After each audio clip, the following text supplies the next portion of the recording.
શ્રીમદ ભગવદ્ ગીતા અધ્યાય બીજો શ્લોક 29. હવે ભગવાન શરીરની અલૌકિકતાનું વર્ણન કરતા કહે છે, આશ્ચર્યવત પશ્યતિ કશ્ચિદ એનમાશ્ચર્યવદ વદતિ તથૈવ ચાન્ય આશ્ચર્યવચ્ચૈવ નમન્યઃ શૃણોતિ શ્રુત્વાપ્યેનમ વેદ ન ચૈવ કથિત. આશ્ચર્યવત પશ્યતિ કશ્ચિદ એનમ આશ્ચર્યવદ વદતિ તથૈવ ચ અન્ય આશ્ચર્યવચ્ચૈનમન્યઃ શૃણોતિ શ્રુત્વાપ્યેનમ વેદ ન ચૈવ કશ્ચિત. અર્થાત કોઈ આ શરીરીને આશ્ચર્યની જેમ જુએ છે, તેવી જ રીતે અન્ય કોઈ એનું આશ્ચર્યની જેમ વર્ણન કરે છે, તથા અન્ય કોઈક એને આશ્ચર્યની જેમ સાંભળે છે, અને એને સાંભળીને પણ કોઈક નથી જાણતો કે સમજી શકતો નથી.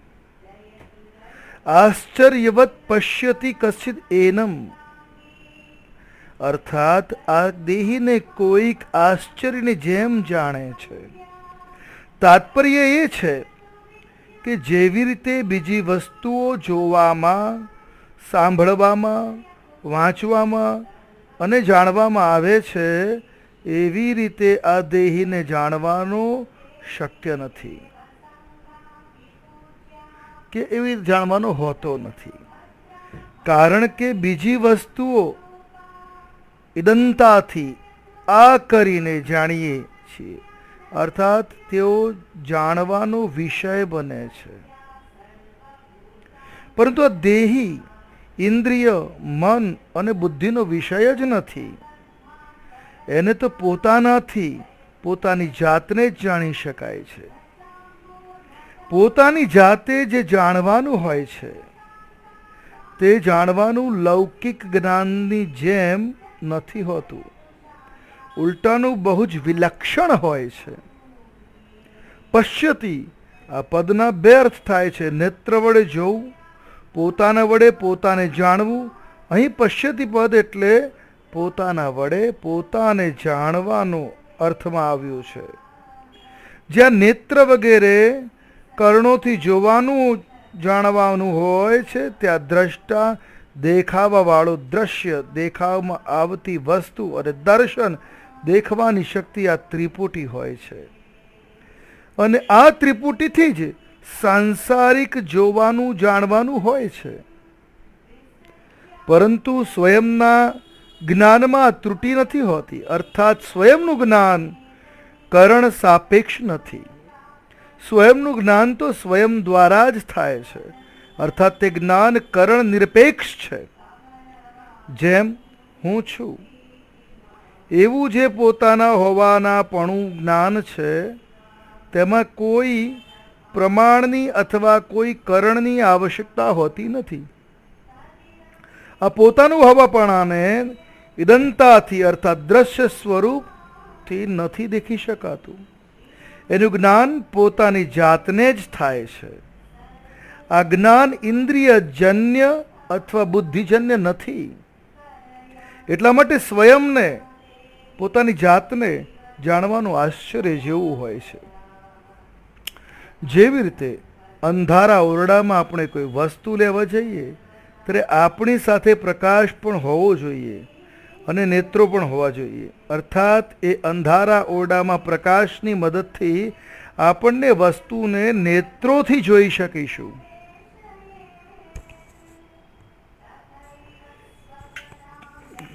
ત્યારે તેને લાવીશું. પરંતુ ક્યાંક દીવો સળગી રહ્યો હોય અને આપણે એ દીવાને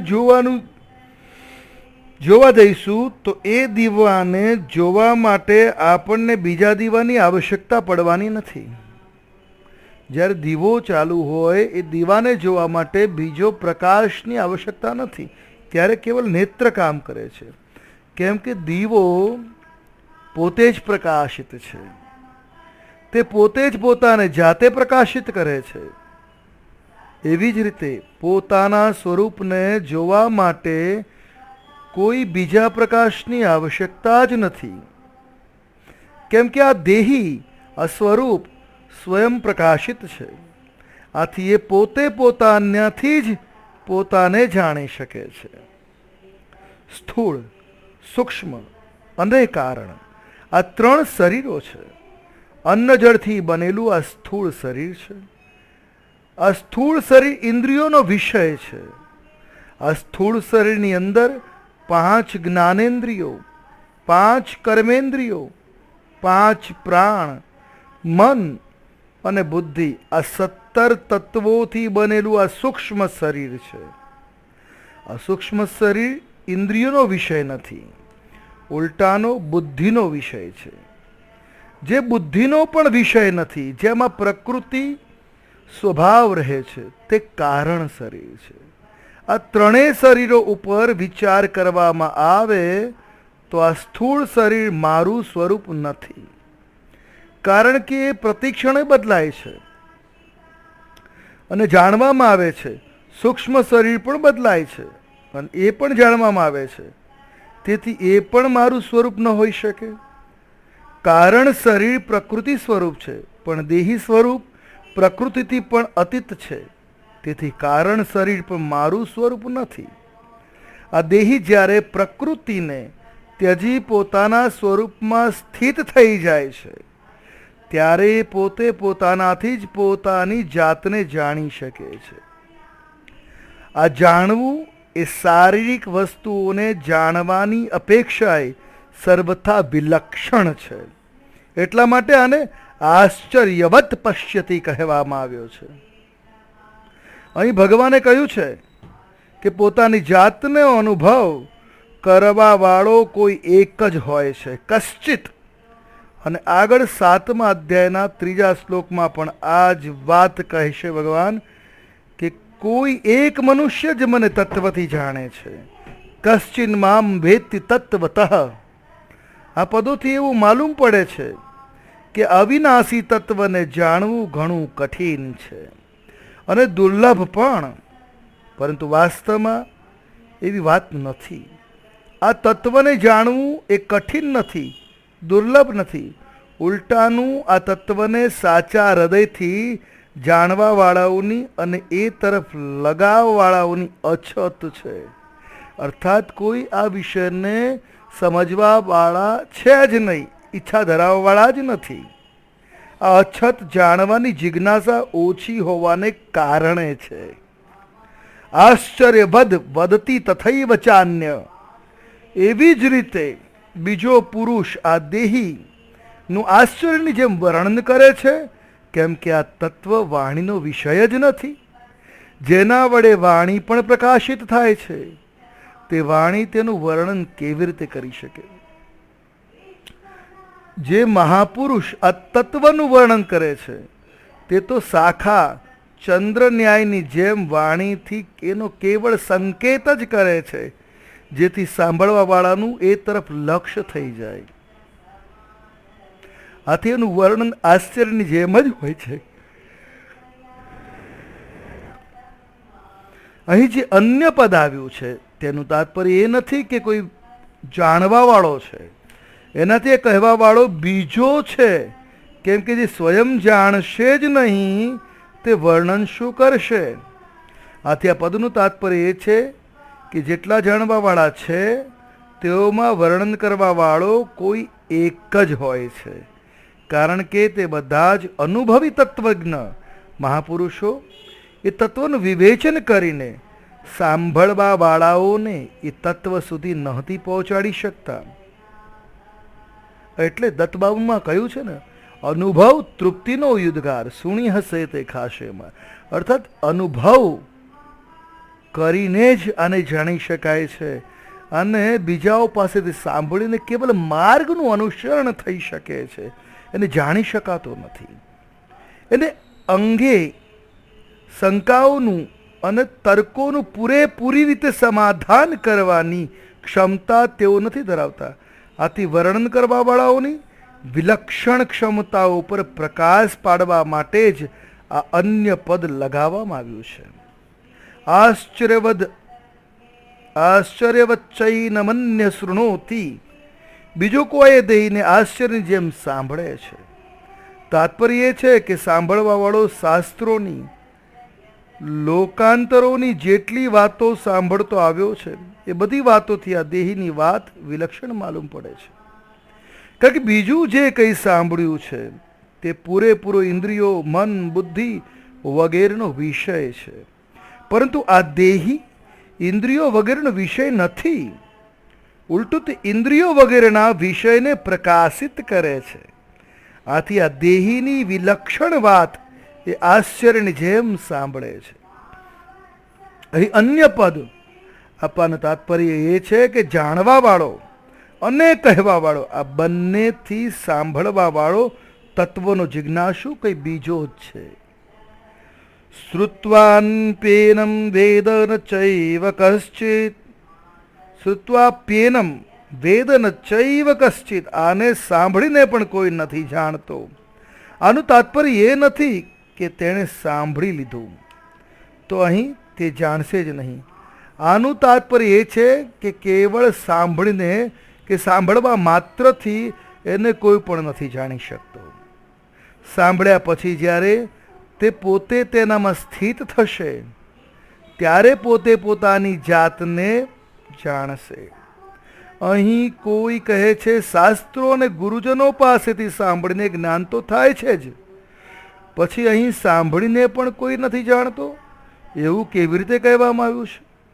આ વિષય પર થોડું ગંભીરતાથી વિચારીને જુઓ કે શાસ્ત્રો પર શ્રદ્ધા શસ્ત્રો પોતે નથી કરાવતા. શાસ્ત્રો પર શ્રદ્ધા શાસ્ત્રો પોતે નથી કરાવતા, અને ગુરુજનો ઉપર શ્રદ્ધા ગુરુજનો પોતે નથી કરાવતા, પરંતુ સાધક પોતે જ શાસ્ત્ર અને ગુરુજનો ઉપર શ્રદ્ધા કે વિશ્વાસ મૂકે છે. પોતે તેઓની સન્મુખ થાય છે. જો પોતે સન્મુખ થયા વિના જ જ્ઞાન થઈ જતું હોય તો આજ સુધી ભગવાનના ઘણા જ અવતારો થયા છે અને મોટા મોટા જીવનમુક્ત મહાપુરુષો પણ થયા છે. એમની સામે કોઈ અજ્ઞાની રહેવો જ ન જોઈએ. અર્થાત બધાને તત્વજ્ઞાન થઈ જ જવું જોઈતું હતું, પરંતુ એવું જોવામાં નથી આવતું. શ્રદ્ધા વિશ્વાસપૂર્વક સાંભળવાથી સ્વરૂપમાં સ્થિત થવામાં સહાયતા જરૂર મળે છે, પરંતુ સ્વરૂપમાં સ્થિત તો પોતે જ થવાનું હોય છે. આથી ઉપરયુક્ત પદોનું તાત્પર્ય તત્વજ્ઞાનને અસંભવ બતાવવામાં નથી, ઉલટું તેને કરણ નિરપેક્ષ બતાવવામાં છે. મનુષ્ય કોઈ પણ રીતે તત્વને જાણવાનો પ્રયત્ન કેમ ના કરે, પરંતુ અંતમાં પોતે જ પ્રકાશ કરી શકે, અર્થાત જાતે જ જાતને જાણી શકે છે. શ્રવણ, મનન વગેરે સાધનો તત્વના જ્ઞાનમાં પરંપરાગત સાધનો માની શકાય છે, પરંતુ વાસ્તવિક બોધ કરણ નિરપેક્ષ પોતે પોતાનાથી જ થાય છે. પોતાનાથી જ પોતાને જાણવું એ શું હોય? એક હોય છે કરવું, એક હોય છે જોવું, અને એક હોય છે જાણવું. કરવામાં કર્મેન્દ્રિયો, જોવામાં જ્ઞાનેન્દ્રિયો અને જાણવામાં સ્વયં મુખ્ય હોય છે.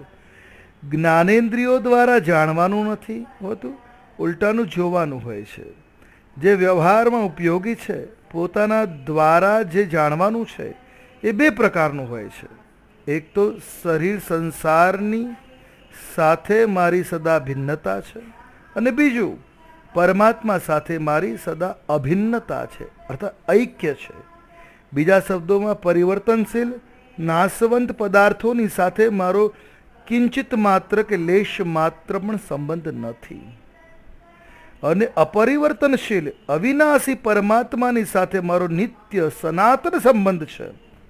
એવું જાણ્યા પછી તો પોતાની મેળે અનુભવ થાય છે. એ અનુભવનું વાણીનું વર્ણનનું નથી કરી શકાતું, એ અનુભવનો વિષય છે, એને વર્ણવી ન શકાય. ત્યાં તો બુદ્ધિ પણ ચૂપ થઈ જાય છે કે જે અનુભવ કામ કરે ત્યાં બુદ્ધિ કાર્ય કરતી નથી. જય ભવાની, જય શ્રી કૃષ્ણ.